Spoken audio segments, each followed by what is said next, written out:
आर्थिक रूप से कमजोर लोगों को आत्मनिर्भर बनाने के लिए प्रदेश सरकार द्वारा अंत्योदय मेले के माध्यम से जरूरतमंदों को लोन उपलब्ध करवाए जाने के दावे जमीनी तौर पर खोखले साबित होते दिखाई देते हैं। ऐसा ही एक मामला पलवल के नेताजी सुभाष चंद्र बोस स्टेडियम में लगाए गए अंत्योदय मेले में देखने को मिला।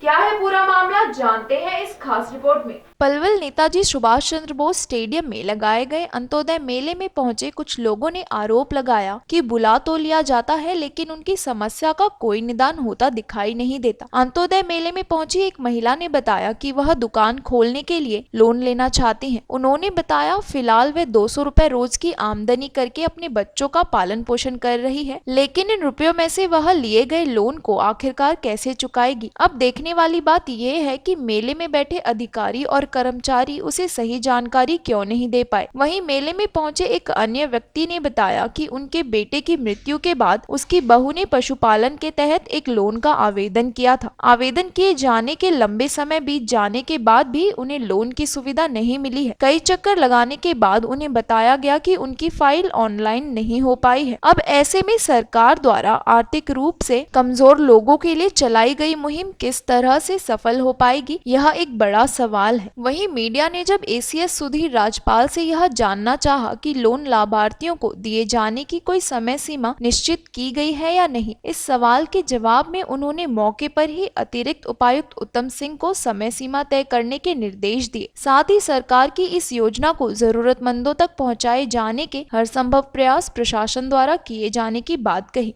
मुख्यमंत्री अंत्योदय परिवार उत्थान योजना, उसके अंतर्गत इस मेले को यहाँ पर आज पलवल में लगाया गया है, जिसमें कि जो म्यूनसिपल एरियाज़ के जो गरीब चिन्हित परिवार थे जिनकी आय 1 लाख रुपए सालाना से कम है, उनको यहाँ बुलाया गया है।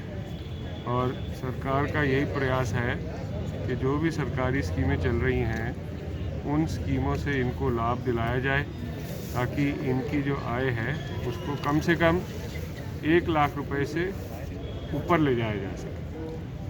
तो ये सभी परिवार जो हैं, इनका जिनके परिवार पहचान पत्र बने हुए हैं और जिसमें कि उन्होंने दिखाया था कि हमारी इनकम कम है, उनकी इनकम वेरिफिकेशन कराई गई अलग अलग माध्यमों से और फिर ऐसे पलवल में ऐसे परिवारों को चुना गया और ऐसे 476 ऐसे परिवार थे जिनको कि चुना गया, जिनको सहायता यहाँ पर देनी है। तो पहले भी एक मेला हुआ था, अब ये दूसरा मेला है। तो ऐसे जितने लोग आ रहे हैं उनको जो सरकारी अलग अलग स्कीमें हैं उसमें यदि उनको कोई लोन मिल सकता है, कोई अपना रोज़गार किसी और ढंग से करने के लिए कोई बैंक से लोन मिल सकता है या सीधा ही सरकार से कोई स्कीम उन तक पहुंच सकती है, या उनको कोई ऐसा स्किल सिखाया जाए जिससे कि वो आगे अपना स्वरोज़गार करके अपनी इनकम बढ़ा सकते हैं, उसी के लिए यहाँ पर प्रयास किया गया है।